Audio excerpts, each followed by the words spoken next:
اعوذ باللہ من الشیطان الرجیم بسم اللہ الرحمن الرحیم رب اشرح لی صدری ویسر لی امری واحلل عقدۃ من لسانی یفقہوا قولی رب یسر ولا تعسر ودمم بالخیر وبک نستعین اما بعد فاعوذ باللہ من الشیطان الرجیم بسم اللہ الرحمن الرحیم۔ السلام علیکم ناظرین، ہم نے پچھلی چند ویڈیو سے قرآن پاک کا ترجمہ آپ کی خدمت میں پیش کرنا شروع کیا تھا اور دوسرے پارے کا آغاز بھی کیا تھا، اور سورہ البقرہ کی آج ہم سورہ البقرہ کی آیت نمبر 179 سے 182 تک کا ترجمہ آپ کی خدمت میں پیش کریں گے۔ آپ کو یہ ویڈیو دیکھنے کے بعد اچھی لگے اسے لائک کریں، میرے چینل کو سبسکرائب کریں۔ آئیے ہم شروع کرتے ہیں۔ اعوذ باللہ من الشیطان الرجیم بسم اللہ الرحمن الرحیم۔ وَلَكُمْ فِي الْقِصَاصِ حَيَاةٌ يَا أُولِي الْأَلْبَابِ لَعَلَّكُمْ تَتَّقُونَ كُتِبَ عَلَيْكُمْ إِذَا حَضَرَ أَحَدَكُمُ الْمَوْتُ إِن تَرَكَ خَيْرًا الْوَصِيَّةُ لِلْوَالِدَيْنِ وَالْأَقْرَبِينَ بِالْمَعْرُوفِ حقا على المتقين، فمن بدله بعدما سمعه فإنما اسمه على الذين يبدلونه، إن الله سميع عليم۔ فمن خاف من موص جنفا أو عصمة فأصلح بينهم فلا إثم عليه، إن الله غفور رحيم۔ صدق اللہ العظیم۔ بسم اللہ الرحمن الرحیم۔ وَلَكُمْ فِي الْقِصَاصِ حَيَاةٌ، اور تمہارے لیے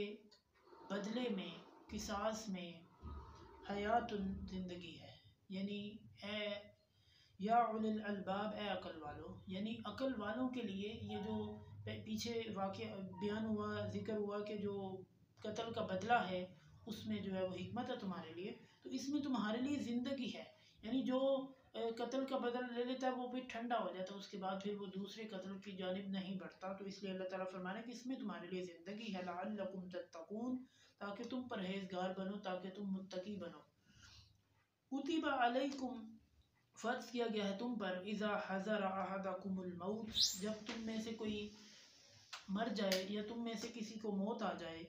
ان ترک خیرا، کہ وہ چھوڑے، خیرا کا معنی اگر معنی لغوی طور پہ دیکھیں تو اس کا معنی ہے اچھائی، لیکن یہاں پہ اس کا معنی ہے مال، یعنی ان ترک خیرا، یعنی اگر وہ مال چھوڑے، للوصیۃ، کہ وہ وصیت کر دے، للوالدین، کچھ اس میں سے والدین کے لیے کر دے، والاقربین، کچھ قریبی رشتہ داروں کے لیے کر دے، بالمعروف، دستور کے مطابق، یعنی دستور کے مطابق کچھ مال جو ہے وہ اپنے رشتہ داروں کو، کچھ والدین کو دے دے۔ حقا علی المتقین، جو متقیوں میں سے اس دنیا سے جائے اس پر یہ حق ہے، اس پر یہ فرض ہے۔ فمن بدلہ بعد ما سمعہ، فمن بدلہ، تو جو بدل دے اس کو، بعد ما سمعہ، جو اس نے سنا ہے، یعنی ایک بندہ ہے جو کہ مرنے والے کے پاس بیٹھا ہے، اس نے نصیحت کی ہے، تو جو بندہ اسے بدل دیتا ہے اس کے لیے کیا ہے، فإنما اسمہ علی الذین یبدلونہ، تو گناہ ہے ان لوگوں کے لیے جو اس چیز کو بدل دیتے ہیں، یعنی جو وصیت کی گئی اسے بدل دیتے ہیں، ان کے لیے بہت زبردست اور سخت گناہ ہے ان کے لیے۔ ان اللہ سمیع علیم، بے شک اللہ تعالیٰ خوب سننے والا، خوب جاننے والا ہے، یعنی اللہ تعالیٰ تو سن رہا ہے نا، اللہ تعالیٰ تو دیکھ رہا ہے، لیکن جو شخص اس کو بدلتا ہے اسے اللہ تعالیٰ پھر خوب مزہ چکھائیں گے۔ فمن خاف من موص، جو وصیت کرنے سے ڈرے، خافہ کا معنی ہوتا ہے ڈرنا، جو ڈرے، من موص، وصیت کرنے سے، جنفن، کسی کی طرف مائل ہونے کے ڈر سے، یعنی وہ یہ کہ تم نصیحت نہ کرو، تم یہ کہہ دو کہ اس کو زیادہ مال دے دو، اس کو کم مال دے دو، اس طرح نہ کرے، اور اسمن، یہ گناہ کے ڈر سے، وہ نصیحت اگر وہ چاہتا ہے کہ مجھ سے غلطی ہو جائے گی وہ وصیت نہ کرے۔ فَأَصْلَحَ بَيْنَهُمْ، تو ان کے درمیان بہترین معاملہ کر دو، صلح کروا دو آپس میں، فلا اسم علیہ، تو اس پر کوئی گناہ نہیں، اگر وہ جو بدلنے والا ہے وہ اس صورت میں، کیونکہ کیونکہ مرنے والے نے نصیحت نہیں کی تو اس میں کچھ ایڈنگ کر دیتا ہے، کچھ ریموو کر دیتا ہے، کچھ نکال دیتا ہے، تو اس کو کوئی گناہ نہیں۔ ان اللہ غفور الرحیم، اس صورت میں اللہ تعالیٰ بخشنے والا، رحم کرنے والا ہے۔ صدق اللہ العظیم۔ آپ کو میری ویڈیو اچھی لگے اسے لائک کریں، میرے چینل کو سبسکرائب کریں۔ اگلی ویڈیو تک کے لیے اللہ نگہبان۔